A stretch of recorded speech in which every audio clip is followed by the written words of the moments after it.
नमस्कार प्रशिक्षुओं, आप सभी का बहुत बहुत स्वागत है आपके अपने करंट हेवन के यूट्यूब चैनल पर। आशा करते हैं बहुत बेहतरीन होंगे। भाई देख लो, ये स्याही गिर गया हमारे ऊपर, अब क्या ही होगा।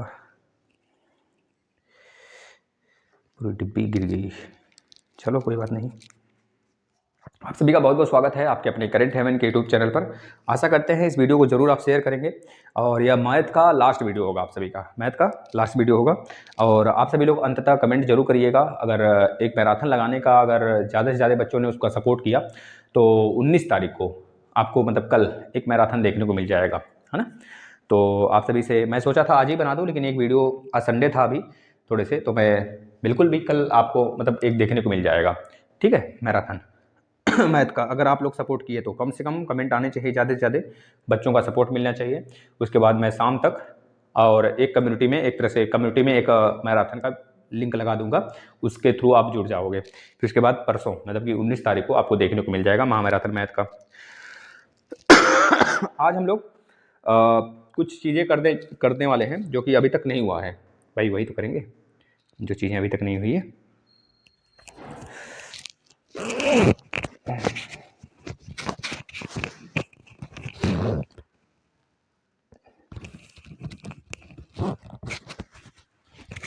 चलिए हम लोग देखना स्टार्ट करते हैं मैथ का। जो अभी तक देखिए, पहली बात है आपके जो हम मैथ पढ़ा रहे हैं बच्चा, ये चीज़ें मैं सोच कर नहीं पढ़ाता हूँ कि आपको कोई भी प्रॉब्लम्स हो।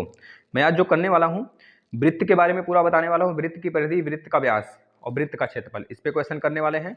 और जो द्विघात समीकरण वाला कल हुआ था प्रश्न, उस पर, और एक समलंब का चतुर्भुज, समलंब क्षेत्रफल, बस ये चार चीज़ आज मैं खत्म करने वाला हूँ।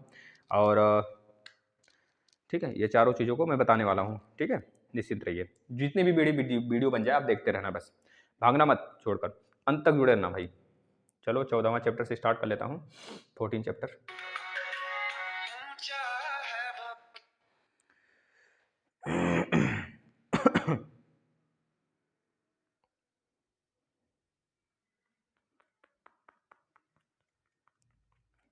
हाँ सभी लोग भाई शेयर कर दीजिए, और आप सभी का बहुत बहुत सपोर्ट आता है तो अच्छा लगता है थोड़ी सी। सभी को बहुत बहुत धन्यवाद कि आप सभी लोग अच्छे कमेंट करते हो। गंदे कमेंट करने वालों को भी बहुत बहुत धन्यवाद।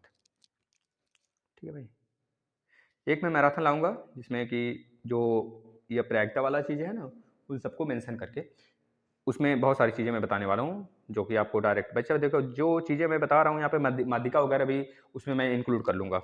ठीक है ना, मैराथन जरूर लाऊंगा एक। आप सभी लोग कमेंट करना जरा, ठीक है ना, अभी नहीं जब वीडियो खत्म हो जाएगी उसके नीचे ज़्यादा से ज़्यादा बच्चे कमेंट कर देंगे। और ट्रिग्नोमेट्री का मैंने एक सेपरेट वीडियो लिया है बच्चों, उसको देख लीजिएगा। ट्रिग्नोमेट्री उससे बाहर नहीं आएगी।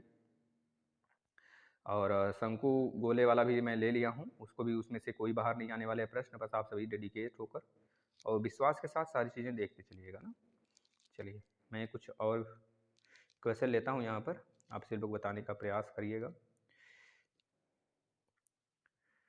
हाँ चलिए, अब दो को मैं सॉल्व कराने का प्रयास करता हूँ। देखिए पहले एक था जिसमें कि एक्स स्क्वायर था, उसमें द्विघात समीकरण था, एक्स की वैल्यू निकालनी थी। अब दो इक्वेशन आएंगे उसके माध्यम से निकालते हैं।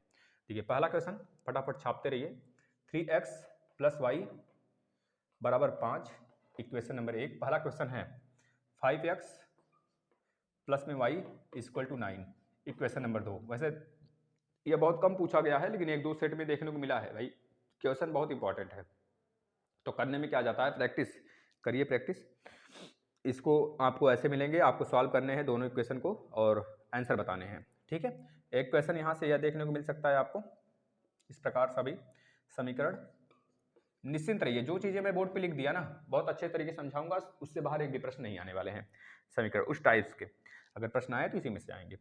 समीकरण एक में जो दिया गया है आपको, एक में x बराबर 2 और y बराबर -1 रखने पर वैल्यू बताइए। क्या आएगा यह बताना है आपको। समीकरण दिया है आपको 3x +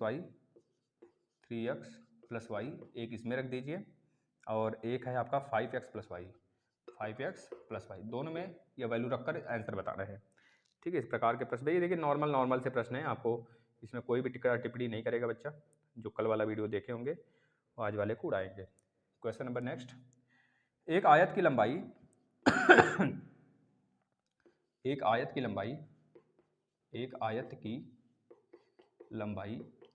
की लंबाई उसकी चौड़ाई से 5 सेंटीमीटर अधिक है, उसके चौड़ाई से 5 सेंटीमीटर अधिक है, 5 सेंटीमीटर अधिक है। यदि आयत का परिमाप 40 सेंटीमीटर हो, यदि आयत का परिमाप 40 सेंटीमीटर हो तो इसकी लंबाई तथा चौड़ाई ज्ञात करिए। तो इसकी लंबाई तथा चौड़ाई ज्ञात करिए भाई। तब तक प्रश्न लगाइए थोड़ा सा, तो बहुत तेज गर्मी हो रही है भाई, बस मैं इसको निकाल दूँ एक मिनट।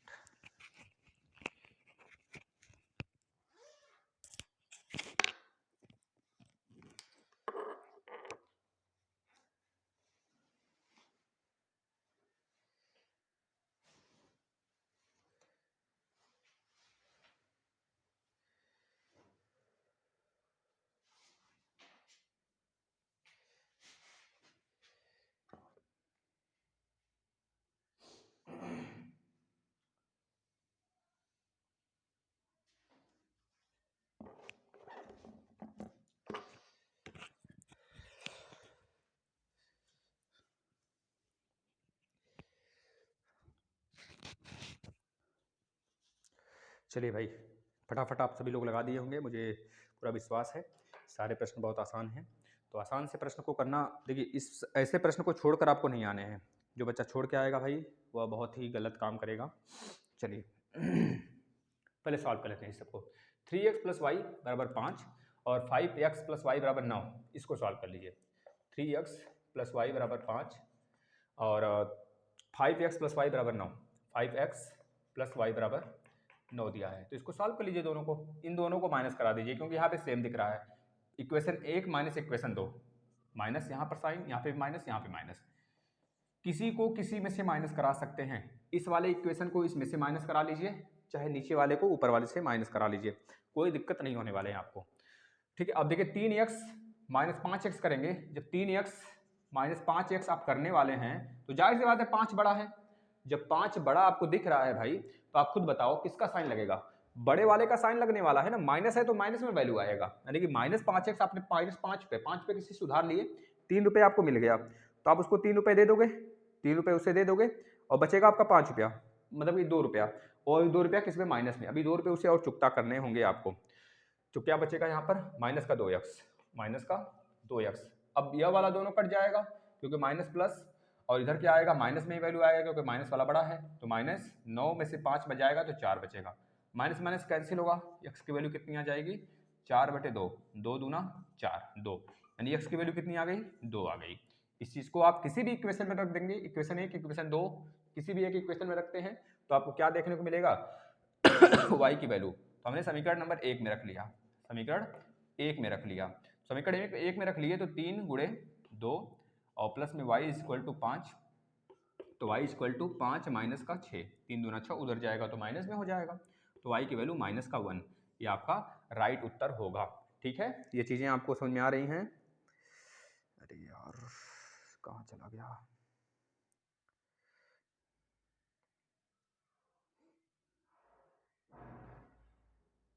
चलिए आगे भाई, अब दूसरे क्वेश्चन को करते हैं। दूसरा भी बहुत आसान सा है, बस उसका वैल्यू आपको रखना है उसमें, और शायद आप सभी लोग निकालते होंगे। अब फास्ट चलते हैं थोड़ा सा, सॉरी डिले हो गया भाई। 3x + y एक इधर और 5x + y एक इधर। वैल्यू दिया है x = 2 और y = -1, दोनों वैल्यू यहाँ पे पुट कर दीजिए। 3 गुणे x की वैल्यू क्या है? 2 है, 2 यहाँ पे रख दीजिए, प्लस y की वैल्यू क्या है? -1, भाई यहाँ पे देख सकते हो आप सभी। तो y की वैल्यू -1 आप यहाँ पे पुट कर देंगे, सॉल्व कर दीजिए। 3 दूना 6, -1 = 5 यहाँ पे आ जाएगा। यहाँ पे 5 × x की वैल्यू कितनी है? 2 दिया है, तो 2 रख दीजिए, प्लस y की वैल्यू क्या है? -1, तो -1 रख दीजिए। 5 दूना 10, 10 में से 1 जाएगा, तो +9 आपका उत्तर होगा। अगले प्रश्न पे चलते हैं। क्योंकि बोला है ना इसमें, जो x का वैल्यू है और y का वैल्यू है, इस दोनों इक्वेशन में पुट करके आंसर बता दो क्या आएगा, ठीक है ना। तो चीज़ें आप सभी लोग कर दिए होंगे, आशा करते हैं। हाँ, तो ये बहुत प्रकार के प्रश्न है, पहले इसको देख लो। एक आयत की लंबाई उसके चौड़ाई से 5 सेंटीमीटर अधिक है। एक आयत की लंबाई उसकी चौड़ाई से 5 सेंटीमीटर अधिक है। उसकी लंबाई चौड़ाई से 5 सेंटीमीटर अधिक है, यानी x बराबर चौड़ाई x होगा, तो यह 5 होगा भाई, यही तो बोला गया है। वो अपनी चौड़ाई से लंबाई जो है 5 सेंटीमीटर अधिक है। बोला है यदि आयत का परिमाप 40 सेंटीमीटर है। किसी भी आयत का परिमाप क्या होता है आपको पता होगा भाई, इस वाला सबको जोड़ दो, आमने सामने का भुजा बराबर होगा। अगर ये x + 5 है तो यह भी x + 5, अगर यह x है तो यह वाला भी x, मतलब सबको जोड़ दो। सबको जोड़ेंगे तो x + 5 दो बार आएगा, x + 5 दो बार आएगा, क्योंकि यहाँ भी है यहाँ भी है। x भी दो बार आएगा क्योंकि x भी है दो बार आमने सामने। बराबर कितना दिया है 40 सेंटीमीटर।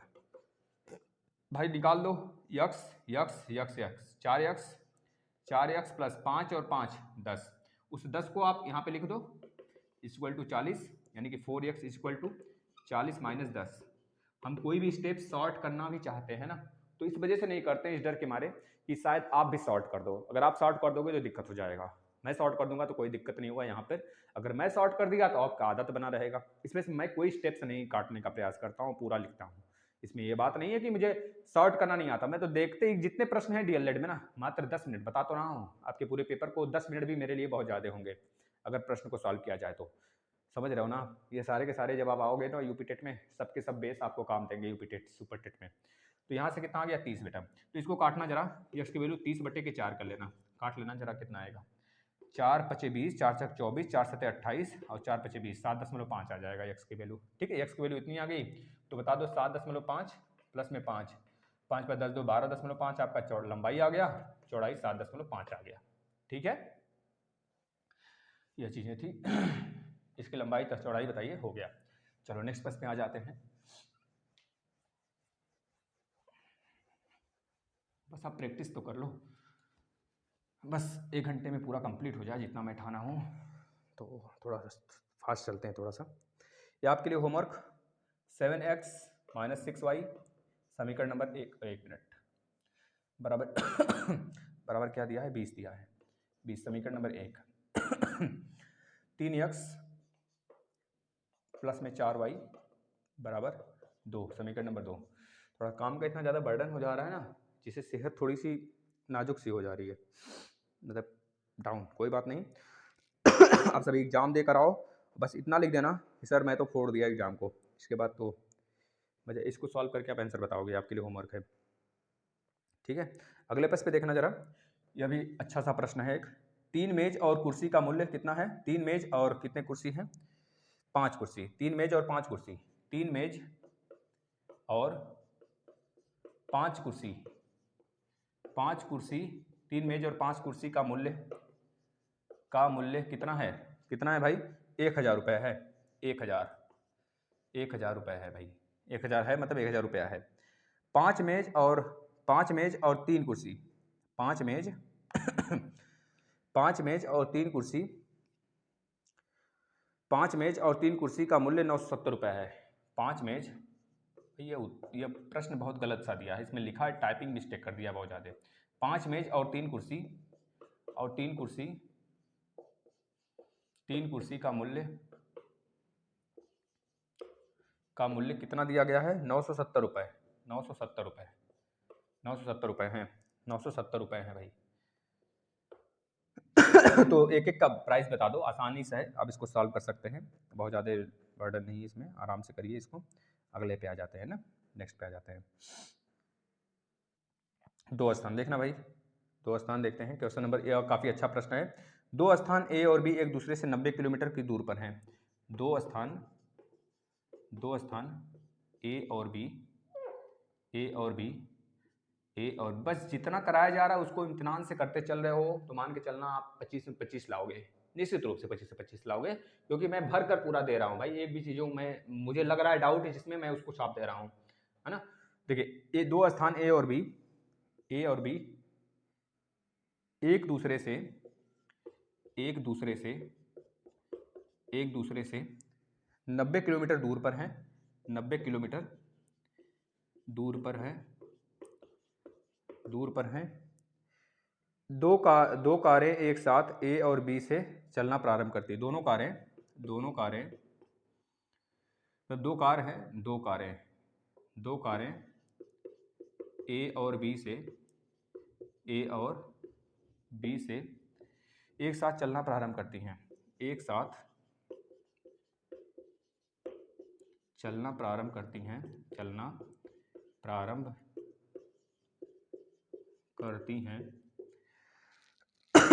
प्रारंभ करती हैं यदि दोनों कारें एक ही दिशा में चलती हैं तो 9 घंटे बाद एक दूसरे से मिलती हैं। यदि एक दिशा में चलती हैं तो 9 घंटे बाद एक दूसरे से मिलती हैं। कितने घंटे बाद? 9 घंटे बाद। लिख दीजिएगा आगे।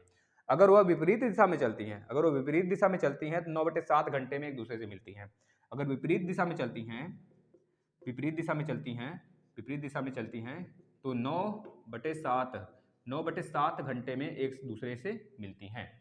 तो बताना है दोनों कारों का उनकी चाल ज्ञात करिए। बहुत आसान सा प्रश्न है, देखते हैं।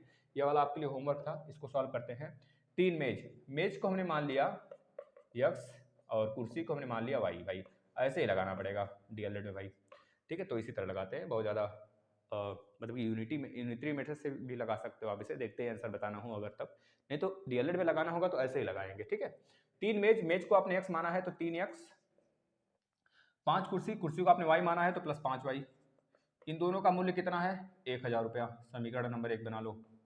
समीकरण नंबर 2, 5 मेज यानी मेज को x माना गया है तो 5x प्लस में कुर्सी को y माना गया है तो 3 कुर्सी है तो 3y। इन दोनों का मूल्य कितना है? 970 रुपया है। भाई कोई भी चीज़ अगर मैं कह दूँ एक टॉफ़ी 10 रुपये में है तो 10 टॉफ़ी बता दो, 10 × 10 कर दोगे। एक टॉफ़ी का प्राइस पता है तो चाहे जितने टॉफ़ी का प्राइस आप निकाल सकते हो। उसी प्रकार से अगर आपको एक कुर्सी का पता होगा मूल्य x रुपया है तो 3 मेज का 5 कुर्सी का मूल्य नहीं पता कर लोगे। मैंने बता दिया एक मेज का प्राइस x रुपया है, एक कुर्सी का y रुपया है, यही तो बताया आपको। तो आपने क्या किया, 3 मेज दिया था और 5 कुर्सी दिया था तो एक में गुणा कर दिए इसका, एक में इसका गुणा कर दिए, टोटल इसका प्राइस आ गया, ठीक है। निकालिए। अब देखिए दोनों में से कोई बराबर नहीं है, ना ही x बराबर है ना y बराबर है, तो दोनों में से किसी एक को बराबर कराना पड़ेगा हमें। तो हम क्या काम करते हैं, किसी को बराबर कराते हैं। यहाँ पे 3 का गुणा कर लेते हैं, यहाँ पे 5 का गुणा कर लेते हैं। ऊपर 3 का, नहीं तो थोड़ा सा कम का कर लेते हैं ना, क्योंकि नीचे वाले में इसमें थोड़ा सा 3 ही का कर लेते हैं। 3 का इसमें, 5 का इसमें, तो बराबर हो जाएगा। कोई ना कोई एक बराबर होगा, ठीक है। 5 का ऊपर करते हैं जब, तो 5 3 15x प्लस में 5 बचे 25y।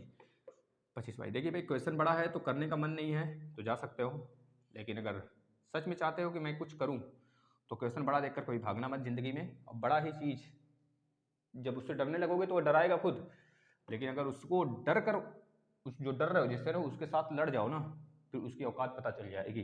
तो 5000 तो लड़ जाओ ना, फिर मैथ में क्या दम है। 9 3 5 15 भाई, घर में मम्मी से लड़ जाती हैं लड़कियां, लेकिन यहाँ पे मैथ लगाना हो तो अरे नानी मम्मी दादी पता नहीं कौन कौन पूछते याद आ जाते हैं। 3 3 9 आई और 3 0 0, 3 7 21 को एक हाथ में आए 2, 3 9 27, 3 7 21 को एक कैरी 2 आ गया, 3 9 27 और 2 29। भाई देख लेना मल्टीप्लाई मतलब गुणा वगैरह देखते चलना। भाई ये देखो 15x बराबर हो गया, दोनों को माइनस करा लो तो ये कैंसिल हो गया। 25 में से 9 गया तो 16 बचेगा, बताना 16y हो गया प्लस का, क्योंकि 25 बड़ा है। इसमें 5000 बड़ा है तो जाहिर सी बात है जो वैल्यू आएगा प्लस में ही आएगा। यहाँ पे 2910 है, 2910 में अगर 2900 ही होता मैं मान लेता हूँ तो 100 इधर जोड़ते तो 3000 होता, यानी कि जाहिर सी बात है ऊपर 2100 बचता। भाई 2100 बचता है ना, बचता तो 2100 में भी 10 माइनस कर लो क्योंकि 10 इसमें एक्स्ट्रा है, तो कितना आ जाएगा 2090 आ गया। भाई देख इतना बचेगा, बेटा काट लो इसको। y बराबर कितना होगा 20 और 90/16 कर लो, तो 4 चौके 16 कटेगा क्या, 4 से कटेगा कि नहीं कटेगा ना, 2 ही से काट लो पहले, 2 × 16 तो 1 0, 2 चौके 8 और 2 5 10। बेटा जो भी आएगा आप काट सकते हो, y की वैल्यू जितना भी आएगा ना आप देख लेना। इसको कहीं अगर मिस्टेक हुआ हो तो मुझे नहीं लगता है कहीं मिस्टेक हुआ है। 3x 5y बराबर 1000, ठीक है। 5x 3y बराबर 270। भाई हो सकता है इधर जो दिया है ना डाटा, इसमें थोड़ा सा अटपटे मतलब डाटा दिया हो बुक में और रियल में कुछ और हो, क्योंकि बुक वाले गलत छाप देते हैं ससुरे। तो इन दोनों को जब सॉल्व करोगे ना तो कुछ ना कुछ यहाँ पर आएगा। y की वैल्यू जो भी आएगा यहाँ पर बस सही से सॉल्व करना। y की वैल्यू जो भी आएगा आप किसी एक इक्वेशन में रख देना, इसमें रख देना चाहे इसमें रख देना, किसी एक इक्वेशन में रख देना, आपका आंसर वाई वाला मिलेगा। वाई की वैल्यू आया है तो एक्स वाला मिल जाएगा। तो वाई वाला मतलब कि आपने माना हुआ है कुर्सी, तो बता देना एक कुर्सी के प्राइस पता चल गया। वाई की वैल्यू जो आया है यहाँ पर, जैसे कि 1045/8 आया है, तो हम बोल देंगे 1045/8 जो रुपया है ना, वह किसका है, वह हमारे कुर्सी का है। काट लो। अच्छा, 8 एकम 8 बचा 2, तो 8 त्रिक 24 और यहाँ पे 0। भाई इतना कम कैसे आ सकता है? अच्छा, एक का आया है ना, आ सकता है।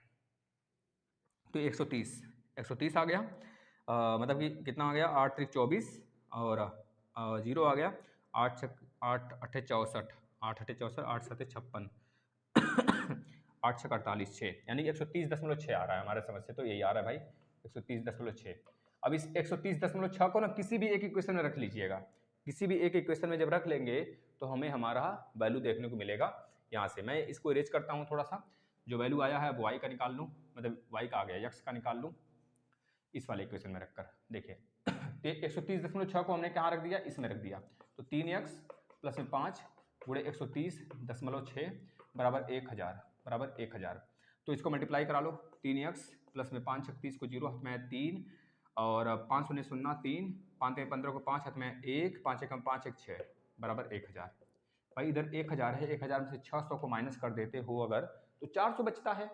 400 में से 50 को माइनस कर देते हो तो 350 बचता है। अब 350 में से 3 को और माइनस कर दो तो कितना बचेगा भाई, 347 तो बचेगा। 350 में से माइनस करोगे तो 3x बराबर 347, यह उत्तर आएगा जब इसको माइनस करोगे इसमें से। तो अब x बराबर 3 4 7 बटे 3, 3 से कटेगा कि नहीं कटेगा, 4 3 7 7 7 14 नहीं कटेगा भाई, तो काटना पड़ेगा ज़बरदस्ती। 3 एकम 3 और 3 एकम 3 और जो भी आया भाई देख लो। 3 एकम 3, 3 एकम 3 बचा 1, 1 का मतलब इसमें मल्टीप्लाई। 3 पचे 15, 3 पचे 15, 2 बचेगा, 3 छक 18, 2 बचा, फिर 3 छक 18 मतलब 115, 115.6 भाई हमारा उत्तर सही है, क्योंकि हमें पता चल गया कुर्सी का, या तो उल्टा आ गया भाई, मेज का बड़ा आना चाहिए, कुर्सी का कम आना चाहिए।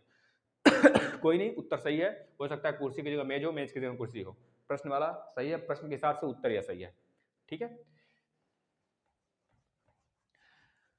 अगला देखो भाई, यह वाला भी थोड़ा अच्छा प्रश्न है। यह आपके आएंगे तो लघुत्तरी में आएंगे, ठीक है ना। इसके बाद हम चलेंगे सीधा का सीधा ट्रेपोजियम पे, समलंब चतुर्भुज पे।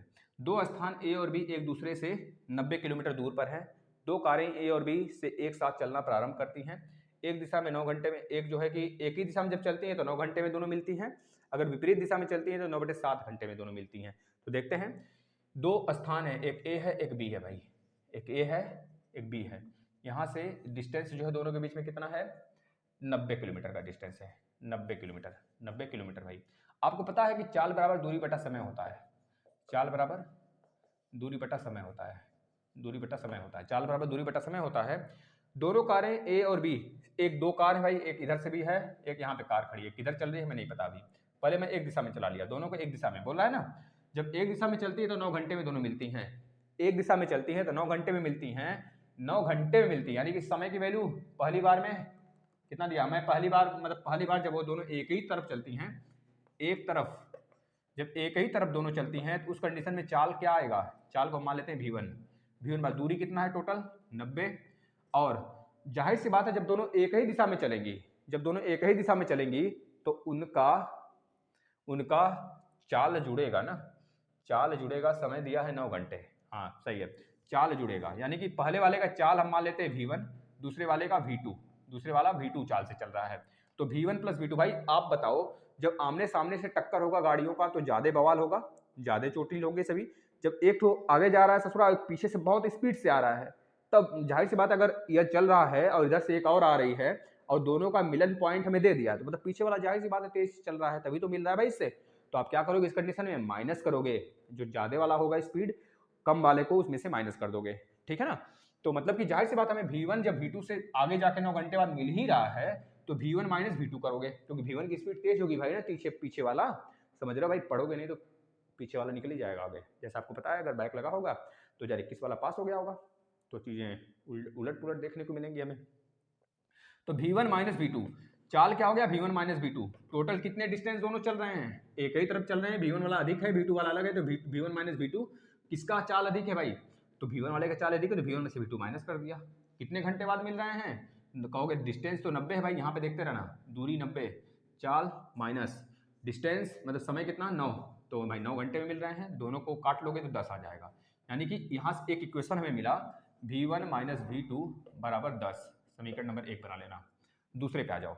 अब जब दोनों एक दूसरे के तरफ आ रहे हैं, ऐसे विपरीत आ रहे हैं, एक तरफ अब यहाँ पे विपरीत, जब विपरीत चलेंगे तो जाहिर सी बात है भाई विपरीत चलेंगे तो ससुरे सब लड़ेंगे और ज्यादा आदमी चोट होगा भाई, ज्यादा एक्सीडेंट, बहुत भयंकर एक्सीडेंट होगा। लेकिन पीछे से जा रहा है तो ठोक दिया उसको, तो उसका हो सकता है मेडिगार्ड टूट गया, हो सकता है उसका जो उसका बैक लाइट थी, जो आपका उसका इंडिकेटर था वही टूट दिया, तो आएगा उतर के कहेगा 5 पे निकाल, तो 5 पे निकाल के भैया 5 पे, तो बस 5 पे निकाल निकाल निकाल, ऐसा कहता है ना, एक आता है ना ऐड, कहता है निकाल, तो भाई अड़क जाता, कहता अरे यार बहुत ज़्यादा पैसा लग जाएगा, तो कहता बहुत ज़्यादा नहीं 5 का दे, 5 का क्यों, फेविक्विक के लिए मांगता है भाई कि चिपकाने के लिए। ससुरा फेविक्विक वाला भी जब प्रचार बना दिया है भाई।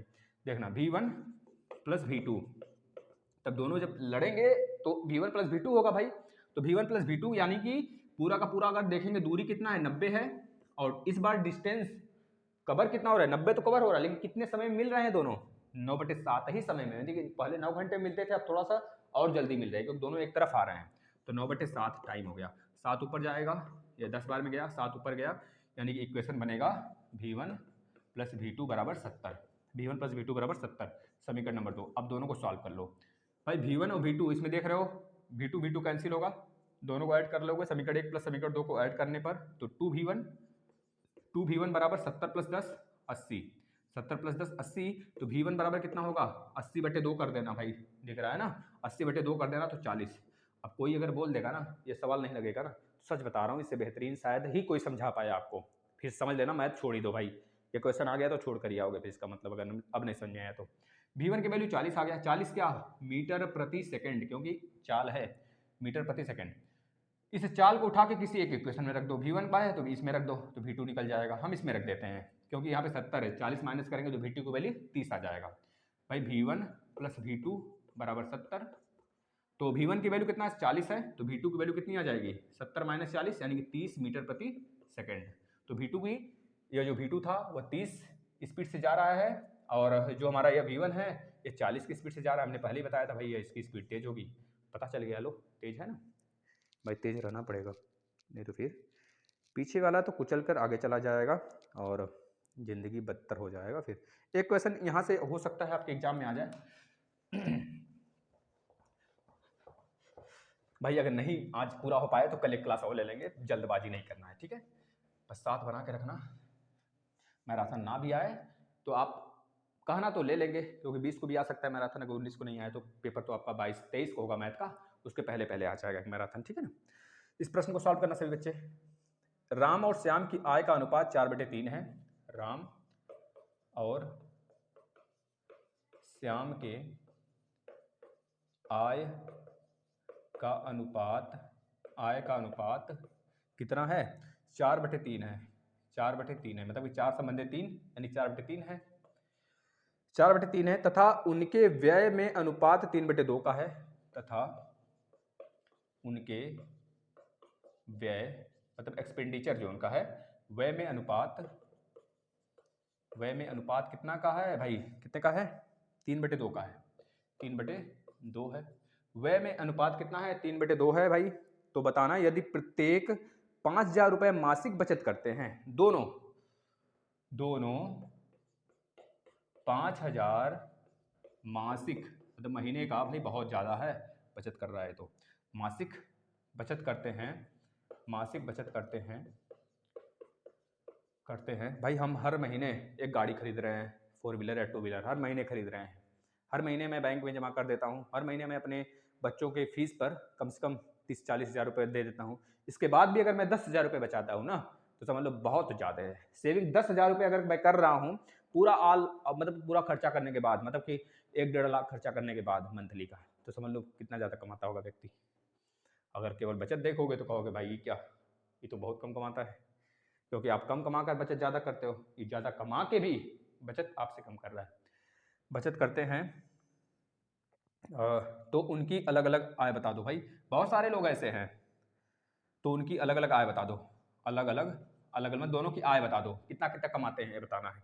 अगला प्रश्न एक और छापते हैं, इसको सॉल्व करिए, देखते हैं कौन बच्चा उत्तर देता है जल्दी से। चलो एक बहुत बढ़िया प्रश्न मिल गया, ये देखते हैं। दो अंकों की एक संख्या की दहाई का अंक इकाई के अंक से 3 कम है। दो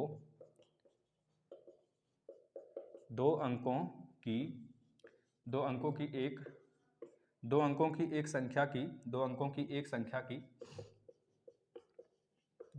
संख्या की दहाई का अंक इकाई के अंक से 3 कम है। दहाई का अंक, भाई आप सभी लोग पेपर देकर आओ, मैं सुपर टेट का मैथ बहुत धूमधड़ाम तरीके से स्टार्ट करता हूँ, सुपर टेट का मैथ भी और रीजनिंग भी। बस आपका पेपर हो जाए, डेली दोपहर में 12 बजे आपको देखने को मिलेगा, बहुत मजा आएगा। बता रहा हूँ, एक एक प्रश्न चुन चुन कर आप मारोगे, धाए धाए गोली, बस सीधे आंख में मार दो, प्रश्न उड़ जाना चाहिए। मैथ रीजनिंग तो प्रश्न छूटने नहीं है, 25 का 25 नंबर धरा रहना चाहिए, ऐसे सॉल्व कराएंगे बच्चों। दो अंकों की एक संख्या की दहाई कहाँ चला गया, दहाई का अंक इकाई के अंक से 3 कम है। इकाई के अंक से 3 कम है। यदि संख्या अंकों के जोड़ की 4 गुनी है तो वह संख्या बता दो। यदि संख्या अंकों की जोड़ की 4 गुनी है तो वह संख्या बताओ। वह संख्या क्या होगा? भाई देखना, प्रश्न इस वजह से कम हो जाते हैं थोड़े से ना, क्योंकि प्रश्न लिखने पड़ते हैं यार। राम और श्याम के आय का अनुपात 4/3 है। एक राम है भैया और एक श्याम है भैया, दोनों पक्के दोस्त हैं। राम और श्याम के आय का अनुपात 4/3 है। किसका अनुपात भाई? आय का अनुपात। मैं मान लेता हूं दोनों का आय जो है ना, इसका आय x रुपया है और इसका आय जो है ना y रुपया है। आय क्या मैंने माना? आय। तथा उनके व्यय में अनुपात 3/2 का है। अब भाई व्यय में भी अनुपात देख लो। मैं एक मान लेता हूँ, दोनों का आय x है भाई, ये मान लेता हूँ। दोनों के आय का अनुपात पूछा गया है ना, आर और श्याम का, मतलब राम और श्याम का। अगर मैं मानता हूँ आय को x से दिखा दूं, आय को किससे दिखा दूं? x को, और व्यय को किससे दिखा दूं? व्यय को y से दिखा देता हूँ। दोनों का अगर अनुपात 4/3 दिया है आय का, मतलब कि राम बटे श्याम बराबर 4/3, यानी कि आय का अनुपात इतना है तो आय को हमने x माना है। यहाँ पर कोई तो वैल्यू रहा होगा जो 4/3 ले आया होगा भाई। मैं कह दूं 1/2 बराबर 2/4 बराबर 4/8 बराबर 8/16। बताओ, सब तो बराबर हैं आपस में, ऐसे कैसे जानोगे? इस वजह से मैं x ले लिया है। कोई वैल्यू होगा जो कि काटा पीटा तो 4/3 आ गया। जैसे इन सबको काटो पीटो तो 1/2 के बराबर आएंगे ना। देखो जरा, तो यहाँ पे देखना 4/3 का मतलब 4x/3x। ठीक है, राम 4x श्याम 3x, ये क्या है? इसके आय हैं। और व्यय को हमने माना है y, तो व्यय का अनुपात 3/2 है। तो राम और श्याम का जो व्यय का अनुपात है ना वो 3/2 है, यानी कि y माना गया है, तो 3y/2y है। अब बोला जा रहा है दोनों का जो बचत है ना वो 5,000 रुपए ही है, यानी कि 4x राम के बचत में से, राम के आय में से राम का व्यय माइनस करो, यानी कि 4x - 3y बराबर 5,000, इक्वेशन नंबर 1।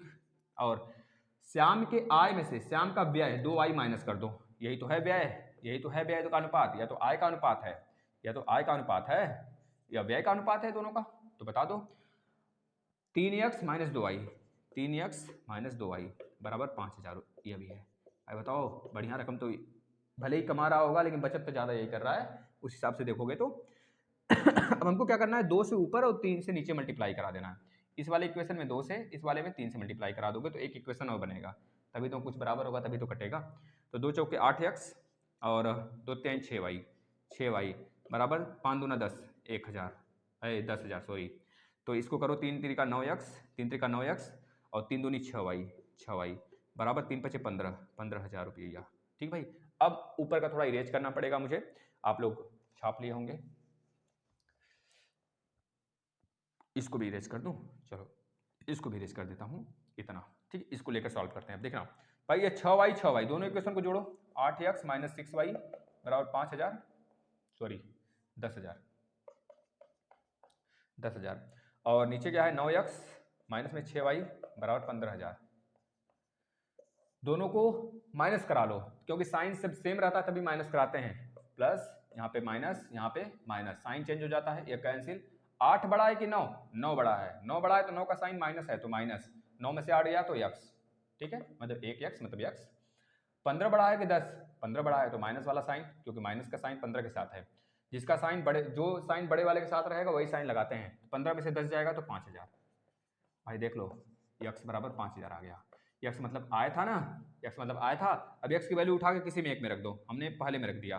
पहले में रख दिया तो 8x और माइनस 8 पचे 40, मतलब इसमें रखोगे x की जगह 8 पचे 40 मतलब 4000, सॉरी 40000 और minus 6y minus 6y minus 6y minus 6y बराबर 10,000। भाई देख लो, अब 40 उधर जाएगा तो माइनस में होगा, यानी माइनस 6y बराबर 30,000 बचेगा। माइनस का 30,000 माइनस करा दोगे भाई तो माइनस माइनस कैंसिल, 6 पचे 30, यानी कि y की वैल्यू भी 5000। 5000 भाई देख लो, मतलब कि 5000 वो खर्च भी कर रहा है, 5000 बचा भी रहा है। 5000 मतलब कि आप समझ रहे हो 3/2। अगर मैं कह लूँ 4/3 उनके आय का अनुपात है तो मतलब 5 चौके 20, इसमें 4 में गुणा कर लेना क्योंकि माने थे 4x और 3x, तो 5 चौके 20 यानी कि 20,000 रुपए वह तो उसका आय हुआ, किसका? राम का। और 5 3 15, 15,000 रुपये आय किसका हुआ? श्याम का। अब आप व्यय निकालोगे जब तो 5,000 व्यय आया है, व्यय का अनुपात कितना है? 3/2। तो बताओ 3/2 जब व्यय का अनुपात है 3/2 मतलब कि राम का ऊपर वाला है तो 5 आया है y की वैल्यू, y हमने व्यय माना था, तो 5 3 15,000 रुपए व्यय कौन कर रहा है? भाई राम व्यय कर रहा है, ज्यादा कमा रहा है तो ज्यादा खर्चा कर रहा है, 5,000 बचा रहा है। 20,000 में से 15,000 माइनस करो, 5,000 बचा ना मासिक, और 15,000 रुपये कमा रहा है श्याम, तो 5 दूनी 10, वह 10,000 रुपये खर्चा कर रहा है, मतलब तब भी तो 15 में से 10 माइनस किया तो 5 बचा ना। तो ये चीज़ें ये बता दो भैया, मजा आया कि नहीं प्रश्न में? भाई देख लो, कमी करो लेकिन सॉलिड करो। जब तक मजा ना आ जाए, समझ में नहीं आए जब तक, तब तक मजा नहीं आता सच में। तो मैं जब तक, मेरा अंतरात्मा जब तक संतुष्ट नहीं हो जाता कि मैं अपने पूरे तरीके से पूरा एफर्ट लगा दिया ना, तब तक भाई जी नहीं मानता है। भले कह लो कि मैं थोड़ा सा डिले करता हूँ, बोलता बहुत ज़्यादा हूँ। 2 अंकों की एक संख्या की दहाई का अंक इकाई के अंक से 3 कम है। 2 अंकों की एक संख्या है तो जाहिर सी बात, अगर संख्या आप एक्स वाई माने हो तो यह 10x होगा, यह y होगा। भाई अगर कोई 20 कोई 21 लिखता है, 21 का मतलब क्या? यह दहाई, यह इकाई, यानी कि 10 दूनी 20 प्लस 1 किए तभी तो 21 आया। भाई समझ रहे हो कि नहीं?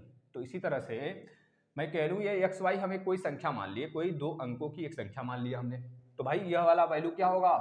10x या प्लस वाई करोगे तभी तो एक्स वाई मिलेगा हमको। भाई देखा ना, जैसे कि मैं मान लेता हूँ भाई 51, 51 का मतलब कि 10 1 मतलब कि 10 पचे 50 प्लस 1 की होगी तभी तो 51 मिला होगा। समझ में आ रहा है ना? इस तरह से भाई देखते चलना। देखो 2 अंकों की एक संख्या दहाई का अंक इकाई के अंक से 3 कम है। जो दहाई का अंक है ना, जो यह दहाई का अंक जो है ना, इकाई के अंक से 3 कम है, यानी कि मैं कह दूं जो दहाई का अंक यह वाला है ना, दहाई का अंक इकाई के अंक से, दहाई का अंक सॉरी यार, दहाई का अंक इकाई के अंक से 3 कम है। ठीक है, दहाई का अंक यह है, दहाई का अंक इकाई के अंक से 3 कम है। मैं मान लेता हूं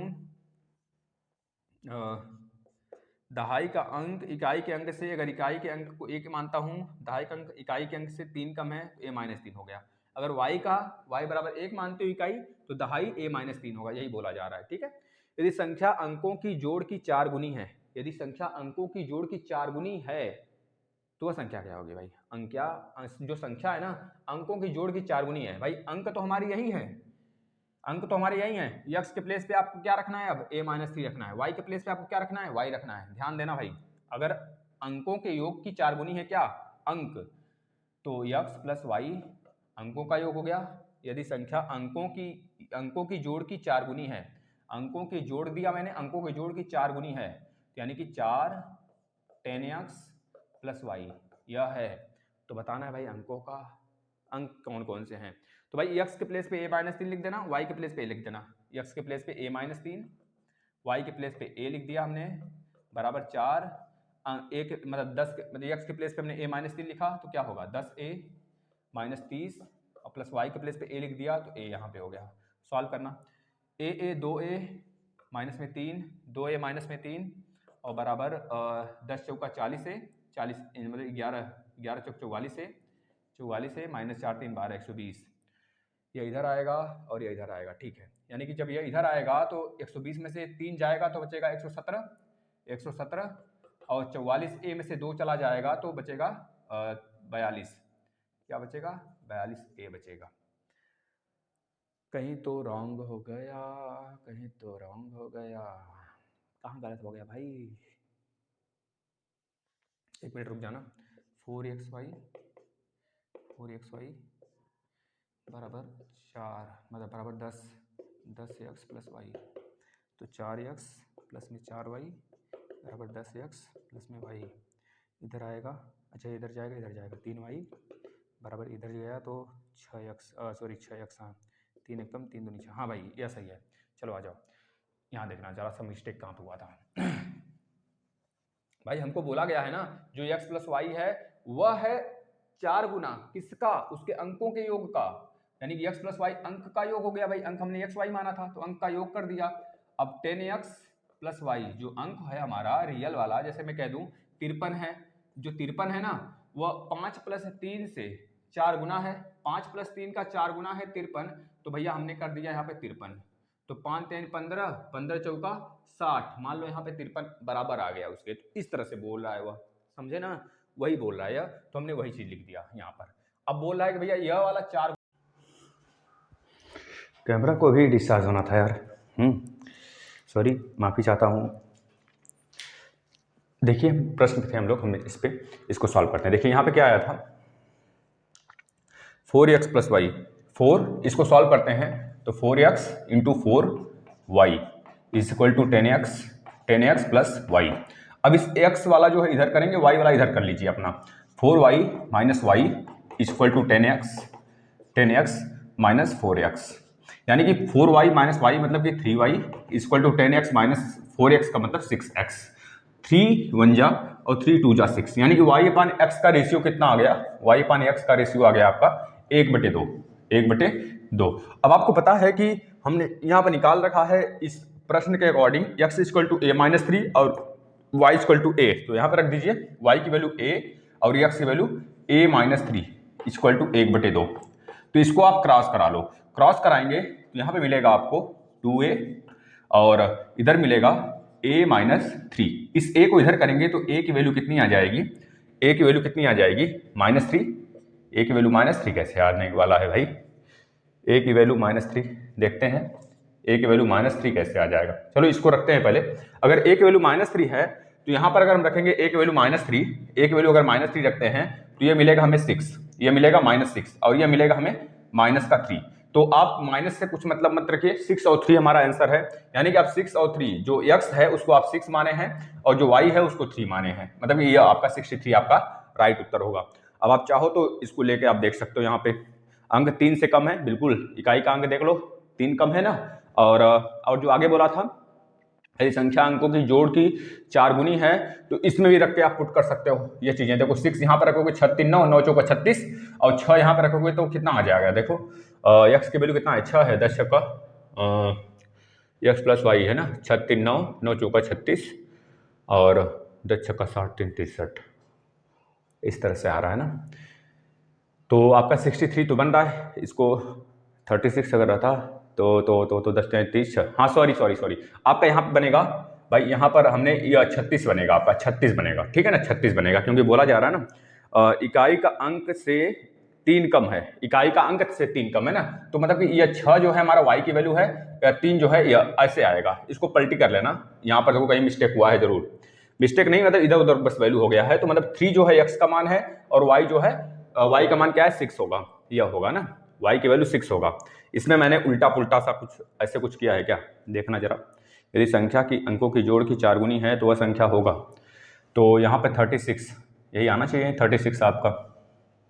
तो दहाई का अंक इकाई के अंक से 3 कम है, जो दहाई का अंक है इकाई के अंक से 3 कम है, ठीक है, इकाई के अंक से 3 कम है, दहाई का अंक इकाई के अंक से 3 कम है, जो दहाई का अंक है, इसको हम ऐसे ना करके ऐसे भी तो कर सकते थे, a अपान में a, इसको अगर a माने हैं तो इसको a+3 भी तो माना जा सकता था, यह कह लो कि इकाई का अंक बड़ा है दहाई के अंक से, तो यहाँ पर अगर हम रखते तो यहाँ पर रख दिया जाता a+3 बटे के a कर देते।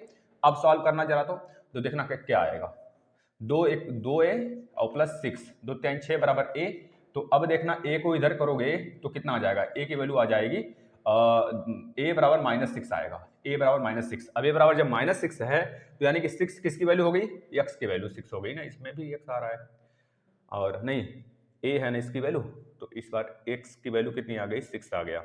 और यहाँ पे जब रखेंगे -6 और 3 तो -3 आ जाएगा, यानी कि 36 आपका राइट उत्तर होना चाहिए। तो इसको एक बार मैं फिर से देखता हूँ इस प्रश्न को, अभी तक आप इतना नोट करना, देखा कहीं मिस्टेक हो रहा है। 36 आपका आंसर आना चाहिए। अच्छा, इस प्रश्न को मैं एक बार और लगाता हूँ लास्ट तक मैं एक बार और लगाता हूँ इस प्रश्न को, ठीक है ना, घबराओ मत। इस प्रश्न को एक बार और लेते हैं अभी। इस प्रश्न को तब तक करना जरा। यदि किसी भिन्न के अंश और हर में से क्रमशः एक घटा दें, यदि किसी भिन्न के हर और अंश भाई आज समापन करना है, बस हमको याद रखना, बस जुड़े रहना अंत तक।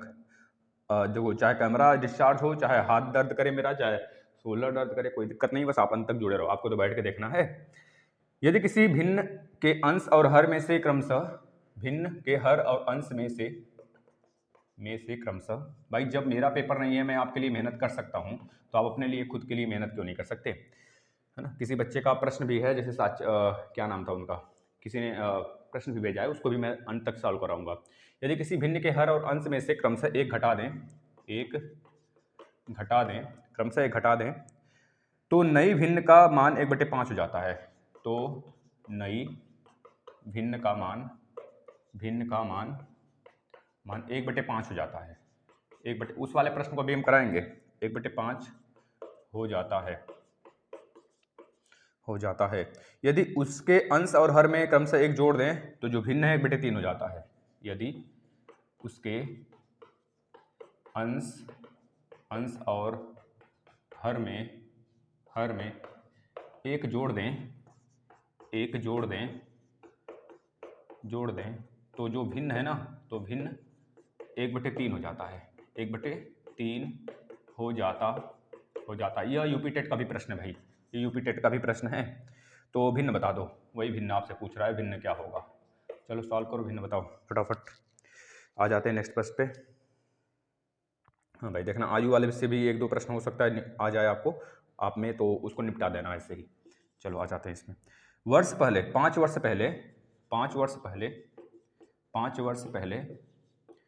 वर्ष पहले पिता की आयु अपने पुत्र की आयु की 3 गुनी थी। 5 वर्ष पहले पिता की आयु, इसके बाद कोई सा भी प्रश्न लगाना, ठीक है ना, सब लगेगा। पिता की आयु अपने पुत्र की आयु की 3 गुनी थी। भाई जाहिर सी बात है, पिता बड़ा होगा, 3 गुनी थी, यानी कि बेटा अगर x है तो बाप 3x है, ठीक है ना। अब इसके बाद 3 गुनी थी के बाद 10 वर्ष बाद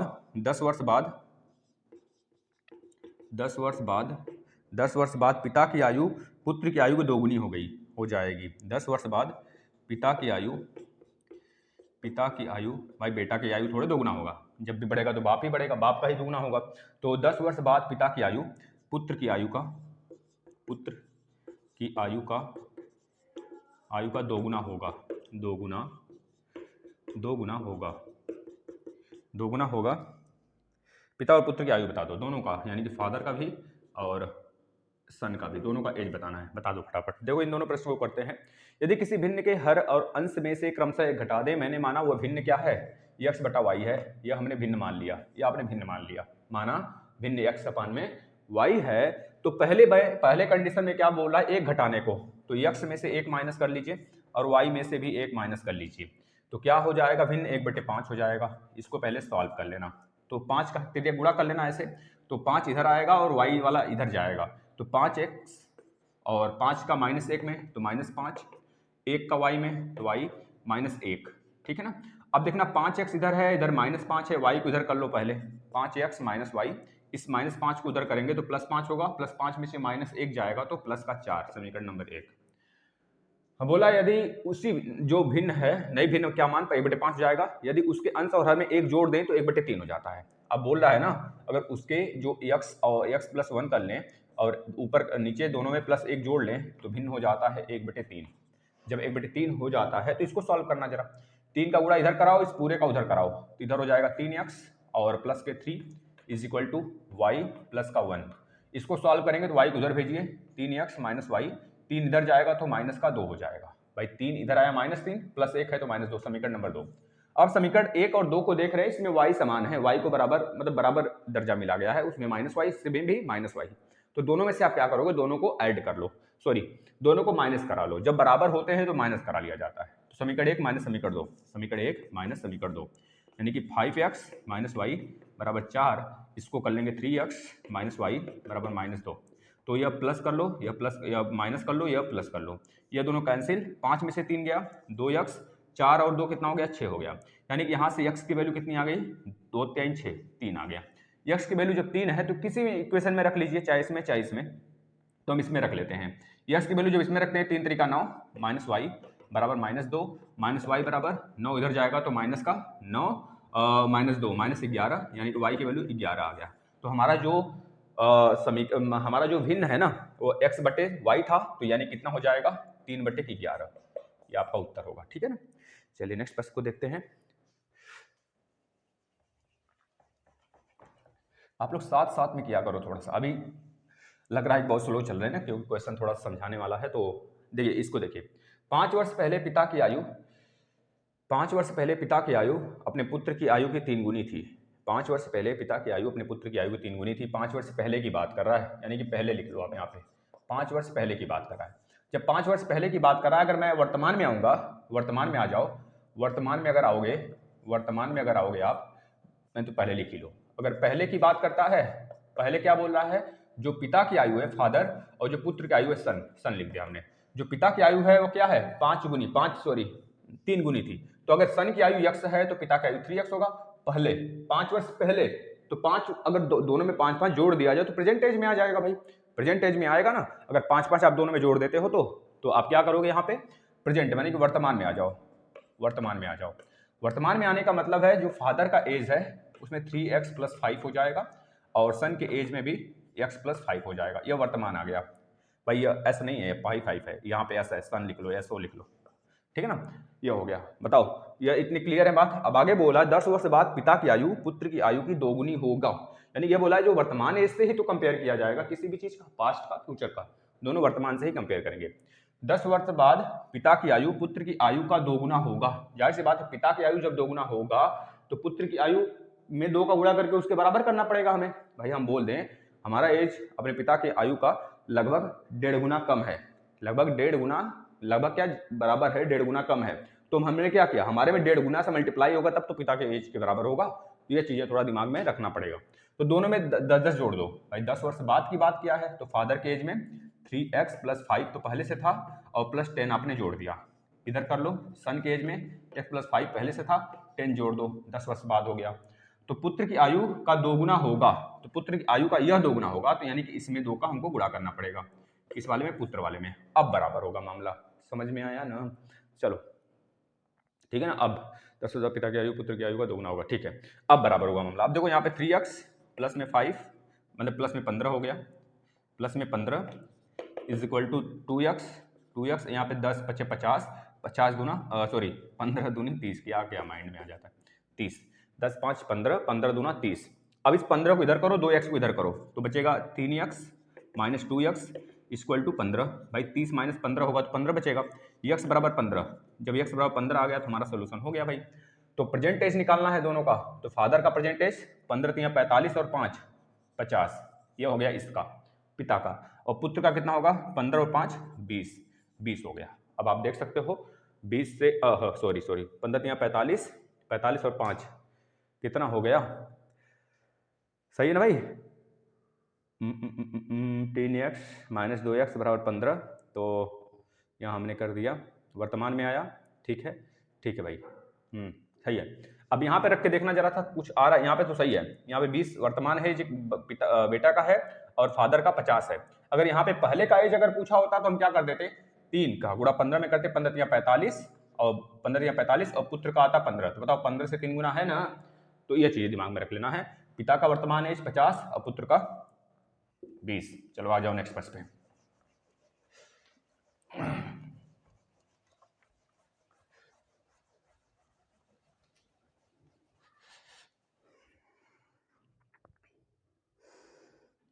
भाई इसको देखना जरा सा, ये प्रश्न थोड़ा सा अच्छा है, सॉल्व करना। समांतर चतुर्भुज, समांतर चतुर्भुज, ये सब के सब उसी से है भाई, सब के सब द्विघात समीकरण वाले ही हैं। समांतर चतुर्भुज, समांतर चतुर्भुज ए बी सी डी, आज प्रैक्टिस कर लो, आज लास्ट है, इसके बाद कल अगर आप कहोगे तो एक मैराथन लगा दूंगा, अन्यथा कंडीशन में बस शॉर्ट सपाटा। बी का बी में अनुपात, भाई एक इंग्लिश का वीडियो लेके आना है, सोच रहा हूँ, देखता हूँ प्लानिंग हो जाएगी तो लेकर आऊँगा, क्योंकि भाई एक महामैराथन लेने के लिए ना कम से कम 3 से 4 घंटे लगना पड़ जाता है मुझे, है ना। समांतर चतुर्भुज A B C D, A B में अनुपात 1 से 2 है। चतुर्भुज के कोण ज्ञात करें, चतुर्भुज का कोण ज्ञात करें, का कोण ज्ञात करें। चलिए इसको सॉल्व करिए। Question next. अब तो ये खत्म ही हो गया, समझ लीजिए, ठीक है ना। एक आपके लिए आयु वाला प्रश्न आपके लिए होमवर्क में देता हूं, सारे बच्चे करके बताओगे। पिता की आयु, करना जरूर है भाई, पिता की आयु अपने पुत्र की आयु की 3 गुनी है। 2 वर्ष बाद अपने पुत्र की आयु का दोगुना हो जाएगा। 2 वर्ष बाद अपने पुत्र की आयु का दोगुना हो जाएगा,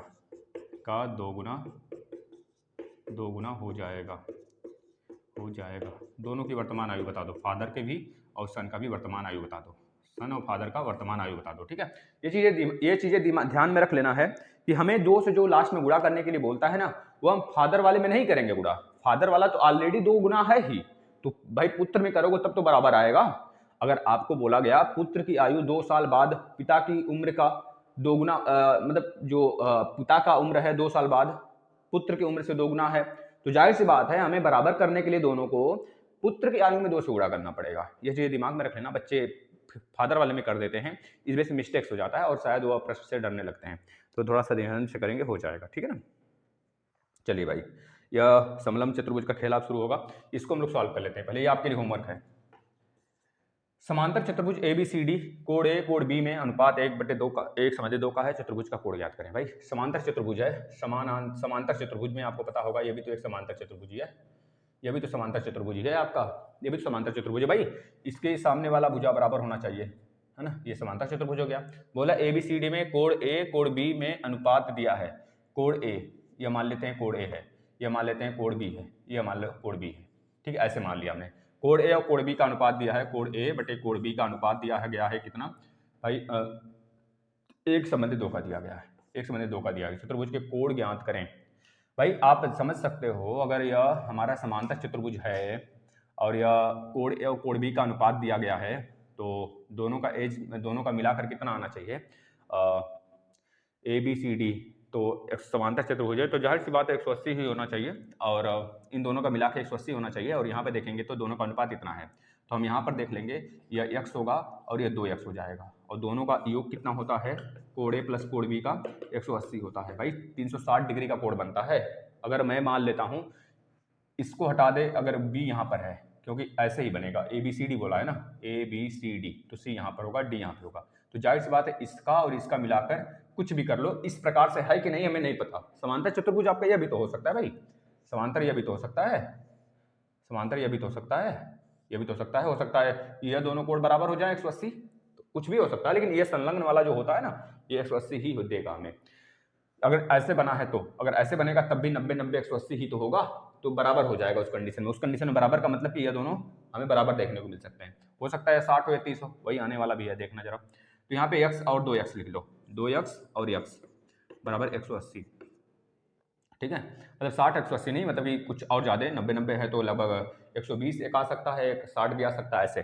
तो 3x बराबर 180 और x बराबर कितना हो गया, 3 6 18, एक तो 60 मिला हमें, और एक जो मिलेगा 2x है ना, तो 60 दूना 120, तो जो कोण A है ना वो कितना मिला हमें, 60 मिला, और जो कोण B होगा ना वो 2x है, 2x है यानी कि 60 × 2 120 डिग्री मिलेगा। ये चीज़ें दिमाग में लेके चलना है, यानी कि जाहिर सी बात है इस तरह मूवमेंट करके बनाया गया है चतुर्भुज को, ऐसे सिंपल सा नहीं बनाया गया है, ठीक है ना।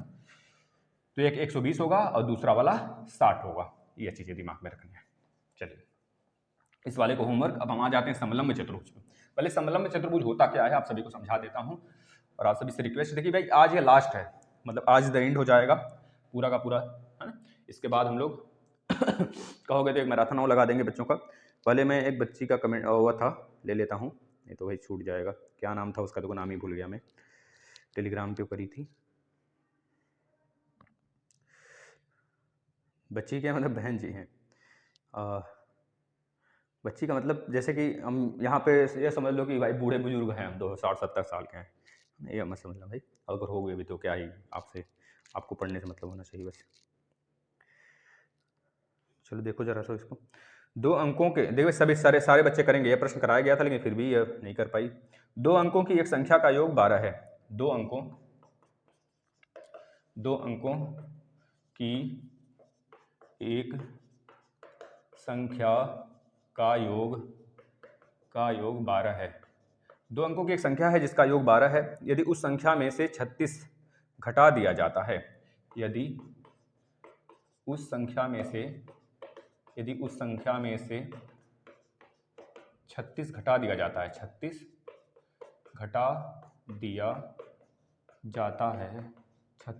जाता है, तो संख्या के अंकों के स्थान बदल जाते हैं। तो संख्या के, भाई ये तो देखते हैं, आंसर बता दिया गया इसका। तो अंकों के स्थान, संख्या के अंकों के स्थान बदल जाते हैं।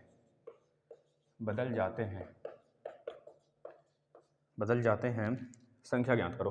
संख्या भाई देख लो जरा, संख्या बता दीजिए। देखिए 2 अंकों की एक संख्या का योग 12 है। मैं अगर कोई भी संख्या होगी, अगर मैं कह लूँ 51 है संख्या कोई, 51 का मतलब क्या, इसमें 10 का गुणा कर लो 50 होगा, और प्लस 1, इसमें 1, इकाई वाले में 1 का गुणा करो तब 51 आएगा।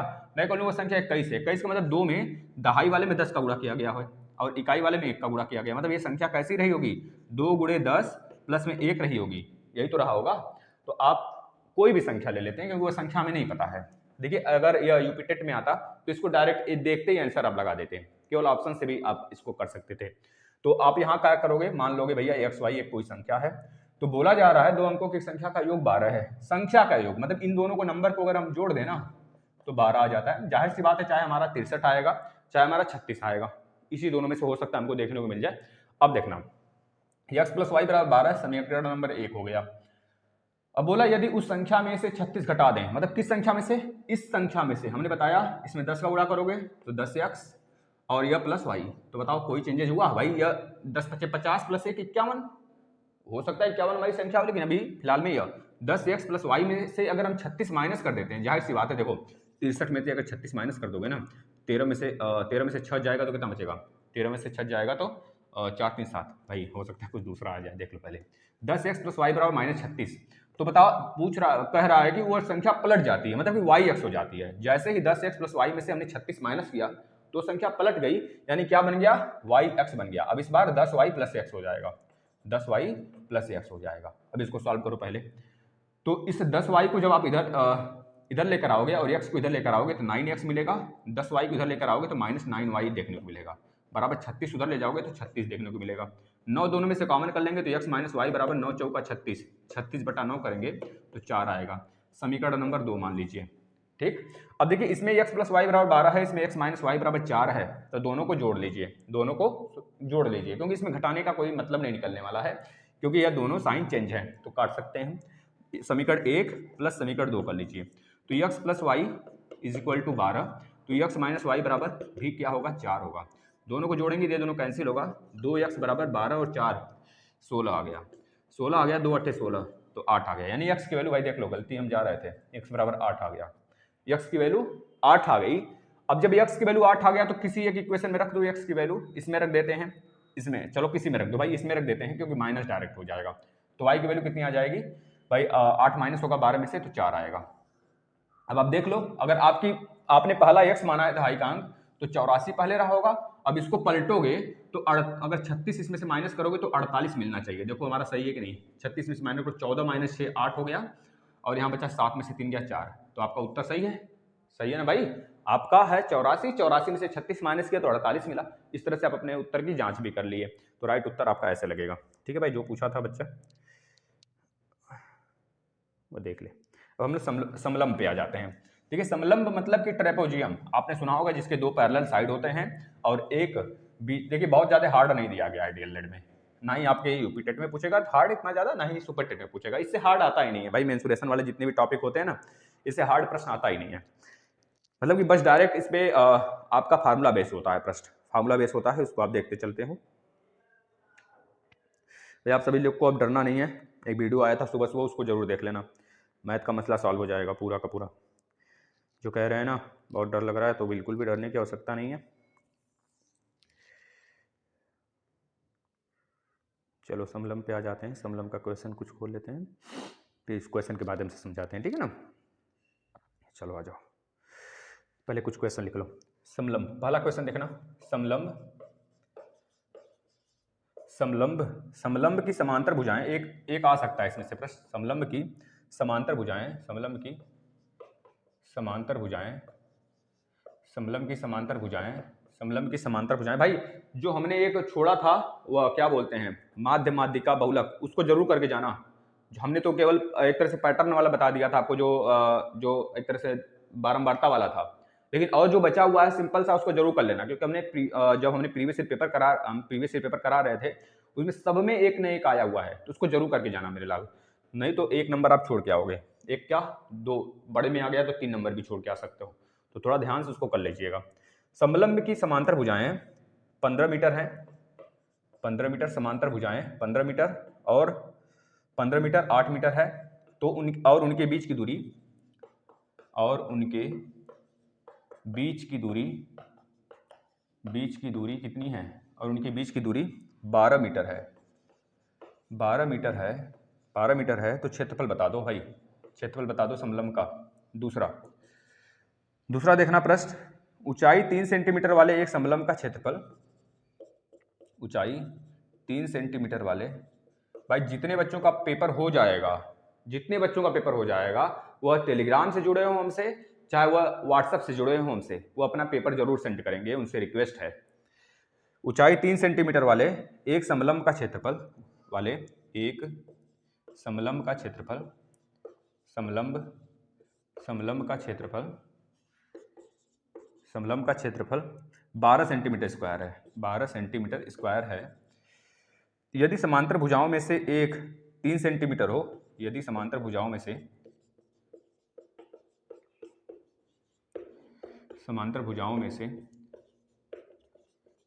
से एक जो है, एक 3 सेंटीमीटर है, एक 3 सेंटीमीटर हो, तो दूसरी बता दो।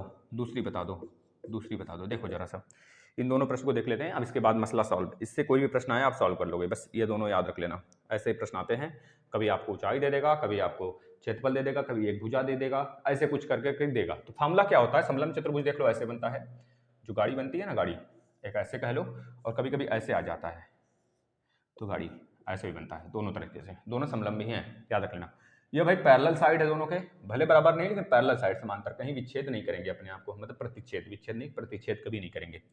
और यह वाला क्या है, इनके बीच की दूरी है, जिसे हम एच से दिखाते हैं, ये एच से दिखाते हैं, ये तो नॉर्मल हो गया, लेकिन अगर इस तरह आए तो भी ये पैरेलल साइड है और इनके बीच की दूरी एच है। ठीक है, ये पैरेलल साइड A1 मान लिया हमने और A2 मान लिया, और ये हमने A1 मान लिया, A2 मान लिया पूरा का पूरा। ठीक, इस प्रकार से। तो इसका फॉर्मूला होता है पैरेलल साइड का एडिशन A1 प्लस A2, क्षेत्रफल का, बस क्षेत्रफल ही पूछेगा, A1 प्लस A2 बटे 2 इंटू एच। ठीक है ना, ये एच हो गया, इस चीज़ को दिमाग में लेकर चलने हैं। तो इसी फार्मूले से हम एरिया निकालते हैं, एरिया का फार्मूला है, सिर्फ एरिया ही इसमें बार बार पूछा जाता है। चलो आ जाओ, तो एरिया का फार्मूला क्या हो गया, A1 मतलब पैरेलल साइड का एडिशन बटे के 2 इंटू एच।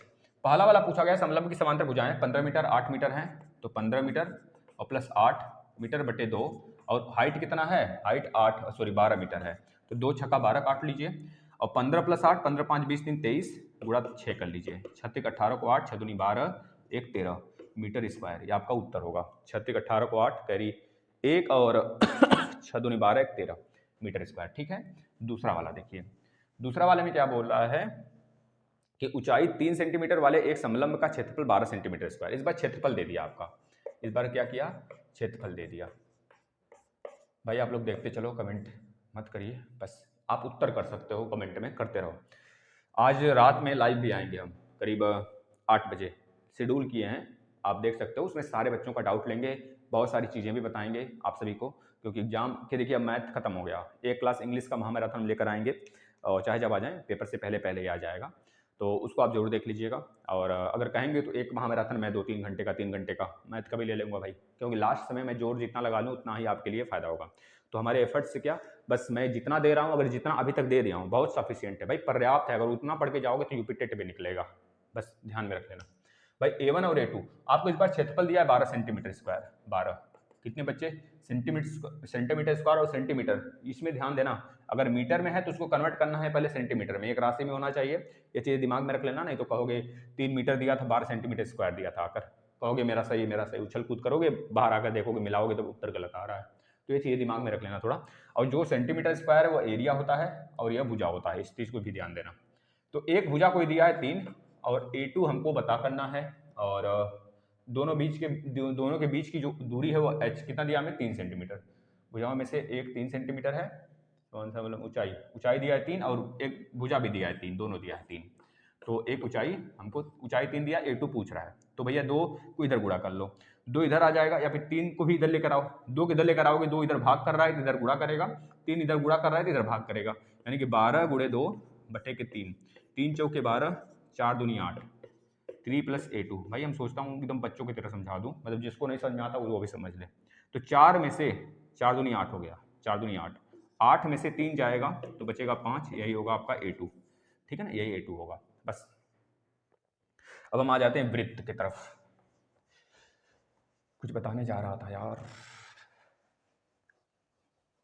हाँ कुछ देखिए, ये चीज़ ध्यान में रख लेना। अगर आता है क्वाड्रिलेटरल, कोई भी क्वाड्रिलेटरल किसी भी प्रकार का, अगर उसमें विकर्ण पूछता है और इंटरनल और एक्सटर्नल एंगल पूछता है, यानी कि अंतःकोण बाह्य कोण, ये आपके सिलेबस में है, ध्यान देना। कोई भी, अगर मैं कह लूँ यह आपका वर्ग है, इस वर्ग में कितने विकर्ण हैं, तो बोलोगे 1 विकर्ण 2 विकर्ण, आपने बता दिया 2 विकर्ण। इसके लिए फार्मूला होता है, अगर 10 भुजा वाला आ गया, बोला कि इसमें कितने विकर्ण हैं बताओ, 5 भुजा वाला आ गया कोई आकृति मतलब पूछेगा इसमें कितने विकर्ण हैं बताओ, डायगोनल यानी कितने हैं, 5 साइड वाला क्वाड्रिलेटरल आ गया तो इस तरह से आपको पहचानना होगा। कैसे पहचानोगे, देखो, तो उसके लिए फार्मूला होता है n × n-3/2 कर लेना, बस।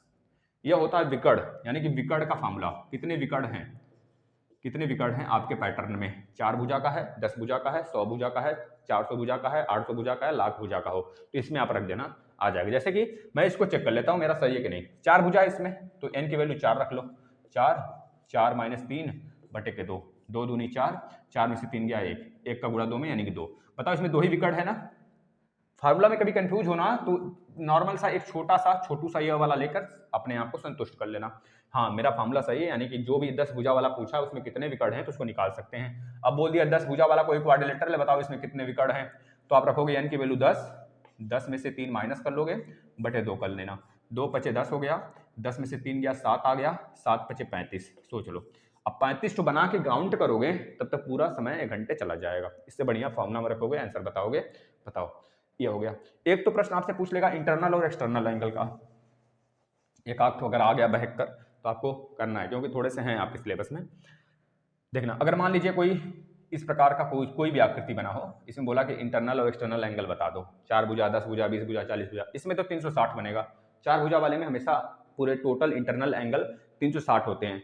एक चीज याद रख लेना, कभी भी कोई भी प्रश्न आए भाई यह 360 हो, अगर 10 भुजा वाला भी है तब भी यानी कि तब भी क्या, तब भी याद रख लेना, जो भी इसका एक्सटर्नल कोड होगा A1, A2, A3, A4, यह हमेशा 360 डिग्री ही बनाएंगे, हमेशा, चाहे 10 भुजा वाला हो चाहे 20 भुजा वाला हो, 20 भुजा का एक्सटर्नल जोड़ोगे तो 360 ही आएगा। इस चीज को दिमाग में रख लेना खोपड़ी में। अब अगर हम पूछें कि भाई किसी भी 10 भुजा वाले का अगर मैं कह दूं कि भाई इसमें बताओ कितना इंटरनल एंगल बनेगा, मतलब कि सबका जोड़ इसमें 360 आ रहा है भाई, इसको जोड़ोगे 360 आएगा 4 भुजा वाले में, 10 भुजा वाले में कितना आएगा, तो आप फार्मूला लगाओगे 2n - 4 × 90 = टोटल एंगल। n मतलब 10 भुजा वाला है तो 2 × 10 माइनस में 4 × 90 बराबर थीटा। तो 10 दूनी 20, 20 में से 4 चला गया, 20 में से 4 गया तो बचा 16, 16 गुणे 90 कर लेना, आपका उत्तर आ जाएगा। तो 16 नवा 144, यानी कि आपका उत्तर आ जाएगा 1440 डिग्री का। अगर मैं 5 भुजा वाला बात कर लूँ तो 2 गुणे 5 माइनस 4, वही फार्मूला, इंटू एन बराबर थीटा। यह इंटरनल एंगल की बात हो रही है, अंदर वाले का, अंदर वाले का। अगर पूछता है कि यह 10 भुजा वाला हमने इतना देखा, कितना आया टोटल, 10 भुजा वाले कोण को जोड़ा गया तो 1440 बना टोटल इंटरनल का। किसी एक भुजा का कोण बता दो, जैसे कि इसका केवल एक का पूछ ले, 4 भुजा का देकर केवल एक का पूछ लेता। अगर 4 भुजा हमको पता है 360 है, तो कोई एक भुजा वाला कितना होगा, 4 9 36 90 का ही होगा, बराबर ही होगा भाई। अगर इसमें देखो 4 भुजा दे दिया है, मतलब कि 10 भुजा दिया है, तो 10 से भाग कर दो, 10 से भाग कर दोगे तो कितना आ जाएगा 144। कोई एक एंगल 144 डिग्री का होगा, कोई एक एंगल 144 का होगा। जब आपको पता है, मान लीजिए 10 भुजा की आकृति हमने बना दिया ऐसे ऐसे ऐसे दुनिया भर का, तो ये अगर यह 144 है मेरे भाई, तो बताना इसका एक्सटर्नल कितना होगा। आपको पता होता है किसी एक लाइन पे 180 डिग्री ही बनता है, तो अगर किसी एक का पता हो गया 144 है, तो 180 माइनस 144 कर देना, 180 माइनस 144 कर देना, तो बताना यहाँ पे कितना आ जाएगा 40 और 44 6 50, यानी कि 44 से 50 36 डिग्री आ जाएगा। एक्सटर्नल कितना होगा 36 का ही होगा। और अगर आपसे बोले टोटल सर कैसे 360 होगा, फिर भाई 10 का गुणा कर लो। अगर एक का पता है तो 10 का गुणा कर सकते हो, अगर पूरा पता है तो उसका भाग कर दो, यही से ऐसा ही निकलता है। तो ये पता चला, ऐसे ही पता करके आप आसानी से निकाल सकते हो। देखो इसको 5 दूना 10 माइनस 4 इंटू 90, तो 10 में से 4 गया 6 इंटू 90, यानी कि 6 9 54। अगर मैं पूछूं 5 भुजा वाले में कितना इंटरनल एंगल बनेगा टोटल, तो बताओगे 544। अगर किसी एक का निकालना हो तो 540, सॉरी 544 नहीं 540 बटे 5 कर लेना, तो 5 एकम 0 5 अट्ठे 40, किसी एक कोण का 108 होगा, तब एक्सटर्नल कितना होगा भाई 72 होगा भाई, 72 डिग्री होगा एक्सटर्नल किसी एक का, कोई एक एक्सटर्नल 72 डिग्री का होगा। 72 गुणे 5 करोगे 360 आ जाएगा। देख लो जरा सा, 5 दूनी 10 5 7 35 1 36।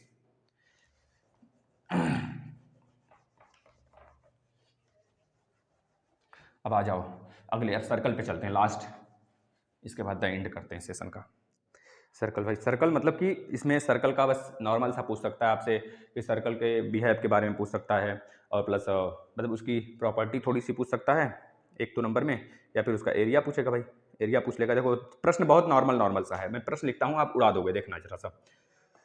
एक वृत्त की त्रिज्या दे दिया, एक वृत्त की त्रिज्या, एक वृत्त की त्रिज्या अगर आपको दे दिया है कितना 5.2 सेंटीमीटर, 5.2 सेंटीमीटर, तो व्यास की माप पूछ रहा है। लो व्यास बता दो, व्यास कितना होगा। एक प्रश्न ले लो और, 3 सेंटीमीटर त्रिज्या का एक वृत्त खींचिए, इसकी परिधि की माप ज्ञात करिए। 3 सेंटीमीटर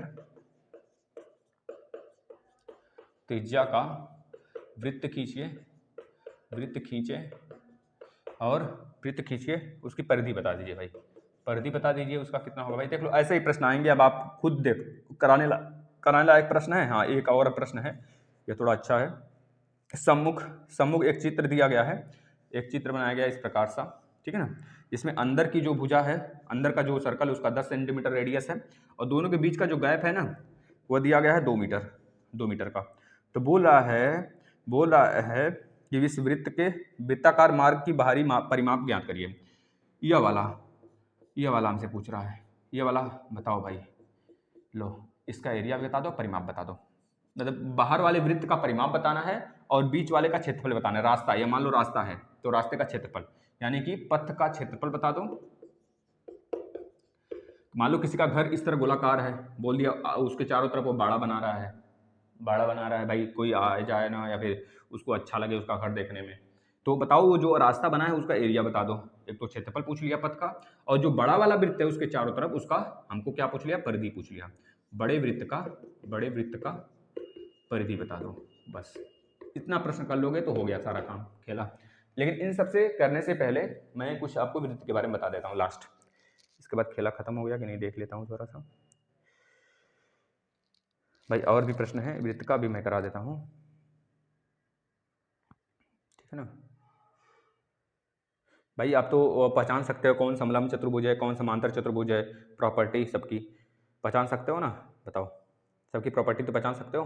वैसे प्रॉपर्टी पहचानने को नहीं आएगा, जब भी आएगा प्रश्न आएगा, मैंने जैसे बता दिया था आपको विकर्ण और वह निकालना, ठीक है ना।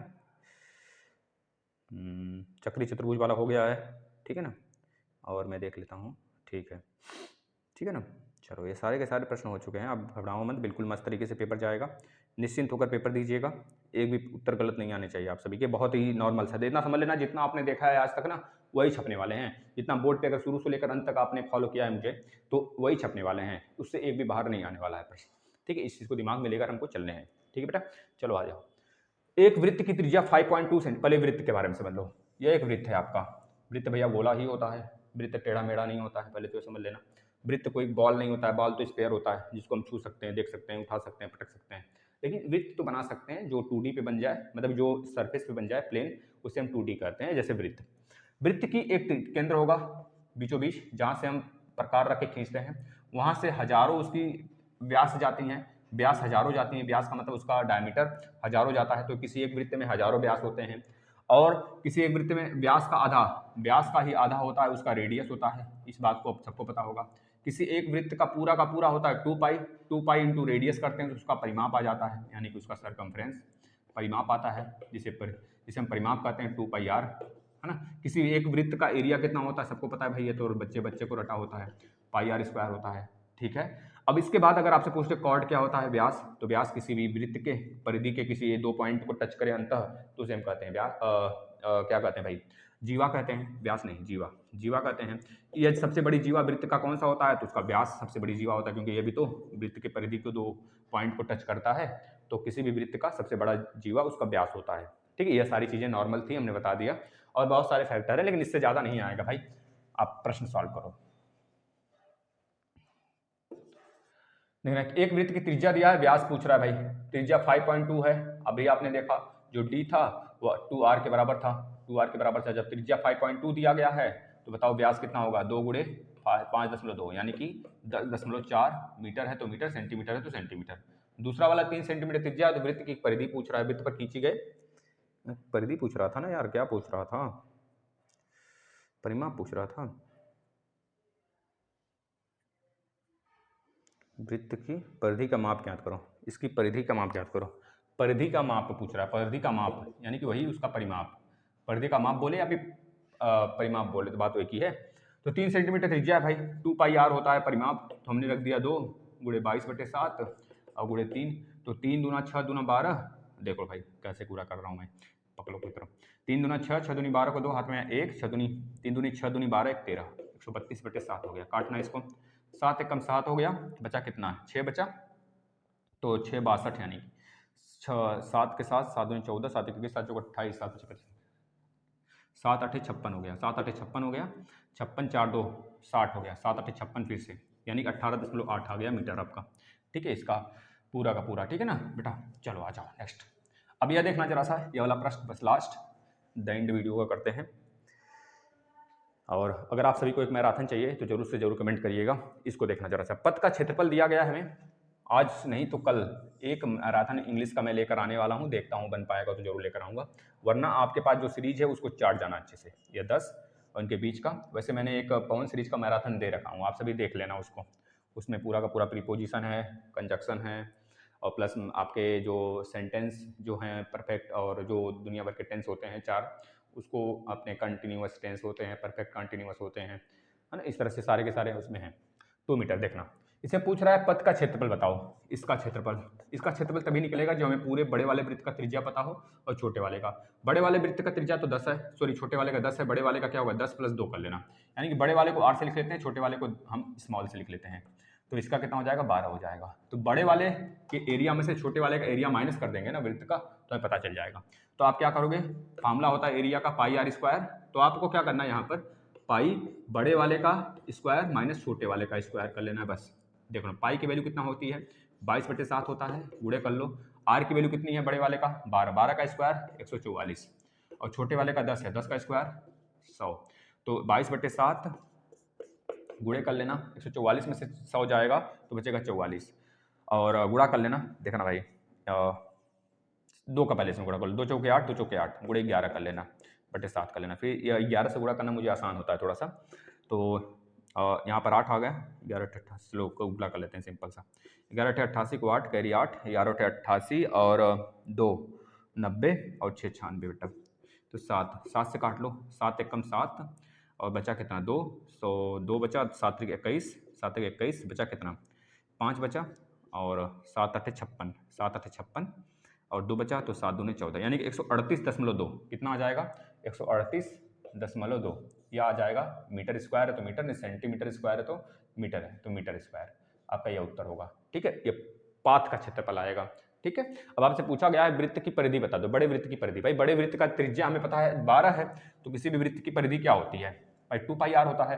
2 पाई आर का मतलब 2 पाई बड़ा वाला आर, तो 2 गुणे 22/7 गुणे 12, इस तरह कर लो, 12 दूना 24, फिर से गुणा करना पड़ेगा यार, 12 दूना 24 को 4 कैरी 2, 12 दूना 24 2 26, गुणे 2 कर लो बटे 7 कर लो, 2 चौके 8, 2 छक्का 12 को 2 हाथ में आए, 2 दूनी 4 1 5 बटे 7, 7 से काट लो, 7 8 56, 7 7 49, 7 7 49 और 1 50 और 3 यानी कि 38, तो 7 7 5 35, 7 5 35.3 यानी कि 7 चौक 28, और बचा कितना 2, तो 7 दूनी 14, बचा अब 6, तो 7 8 56 कर लो भाई, इतना लिख लेना, एग्जामिनर भी खुश हो जाएगा, इतना मीटर डाल देना। ठीक है ना, ये आपका उत्तर रहा, और ये आपका पूरा का पूरा हमने आज खत्म कर दिया भाई, मैथ तीसरी या चौथी बार हमने खत्म किया।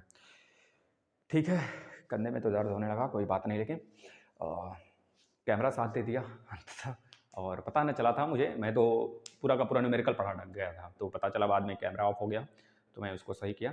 फिलहाल चाहे जो रहा हो, अंत घड़ी और हम लोग जूझे रहे, और यही परेशानियाँ आएंगी, परेशानियाँ आना पार्ट ऑफ लाइफ है, और हमें उस परेशानियों से लड़कर आगे निकलना आर्ट ऑफ लाइफ है। तो इसको हमको करते रहना है और आगे बढ़ते रहना है लाइफ में, चाहे जिस भी सिचुएशन से गुजरे। देखिए कोई छोटा और बड़ा नहीं होता है, अगर आप डीएलएड पढ़ा रहे हो तो भी चीज़ें मैथमेटिकल हैं, अगर उसको आप बहुत ही अच्छे तरीके से कर जाओ तो उसमें महानता हासिल कर लो आप, अगर बीएड कर रहे हो तो उसमें महानता हासिल कर लो, आईएएस बनने का ख्वाब रखे हो तो उसमें महानता हासिल कर सकते हो। देखिए कोई भी चीज़ अपने आप में छोटा नहीं होता, अगर जो इसे तुच्छ मानता है, किसी एक मक्खी को भी ये नहीं सोचता है कि मक्खी का इस वातावरण में क्या ज़रूरत है, तो मक्खी अगर नहीं है, कीड़े मकोड़े नहीं हैं, तो आपको पता है कि सड़न जो होती है उसको कैसे ख़त्म किया जाएगा, तो वह गंदगी साफ करने के लिए होती है, उसका भी रहना जरूरी है। यानी कि एक सुई जहाँ पे काम करेगा वहाँ पे तलवार नहीं काम करेगा, और जहाँ पे तलवार काम करेगा वहाँ पे सुई नहीं काम करेगा।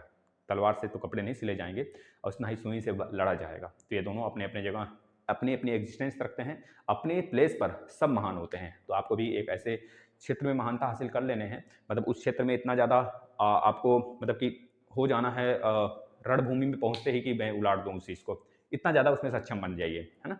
तो चीज़ें आपके बस में आ जाएंगी। तो किसी भी एक फील्ड को अपना बिल्कुल धार बना के रखें कि कुछ भी हो जाओ उसमें तो मुझे कोई दुनिया का कोई औलाद ही नहीं कि मुझे हरा दे, ऐसा होना चाहिए। ठीक है ना, तो देखिए आप अनेक फील्ड में रहिए, लेकिन थोड़ा सा एक ऐसा फील्ड होना चाहिए कि अंततः अगर मैं हार जाऊं तो अपने उस फील्ड से मैं आगे निकल जाऊं। ठीक है ना, तो कोई ना कोई गुण एक आपके अंदर भी होगा, सबके अंदर होता है, ये चीज़ें दिमाग में लेके चलना है। और रह गई बात पढ़ने की, अब देखिए आज एंड हो गया और मुझे भी लग रहा है कि मैं खाली सा हो गया, खाली सा हो गया मतलब कि कुछ सूना सूना सा लग रहा है अब कल से। तो आपको बस रिवीजन करने हैं, अगर कहो आज रात में सारे बच्चे जुड़ेंगे, ठीक है, मैं आपका लाइव क्लास लेंगे, उसमें जो भी चीज़ें पूछनी होंगी आप पूछ सकते हो लाइव हमसे और बातें हो जाएंगी। चलिए धन्यवाद आप सभी का, और आप सभी बस रिवीजन करो। ऑल द बेस्ट आप सभी के लिए, एग्जाम बहुत अच्छा होगा, आपने सारे क्लास देखे हैं तो मन करता है कितना बात कर लें, लेकिन टाइम नहीं है ना चलो आप सभी को ऑल द बेस्ट, आप सभी बहुत अच्छे से पेपर देना और एक भी प्रश्न छोड़ के नहीं आना मेरे बच्चों, है ना, क्योंकि देखना अगर 4th सेमेस्टर आप पास हो जाओगे मेरे भाई, बच्चे नहीं भाई, और भाई मतलब कि बहुत सारे बच्चे बड़े भी होंगे, बच्चे मतलब बच्चे बड़े कहाँ से होते हैं, मतलब कि इंसान बड़ा हो जाता है बच्चा बनकर, मतलब बच्चे से भी बड़ा हो जाता है ना, क्या ही निकल जाता है। एक बुजुर्ग भाई थे, कह रहे हैं कि हम बच्चे नहीं हैं, हम 70 साल के भाई, तो 70 से थोड़ा सा हमको बड़ा समझ लेना है ना, तो बस बच्चे कह देते हैं प्यार से, बस भाई हैं हमारे, छोटे भाई बड़े भाई जो भी कह लो, बड़े भाई ही हैं हम आपके, छोटे भाई ही हैं हम आपके, और आप मेरे बड़े भाई बहन हो। ठीक है, धन्यवाद आप सभी को।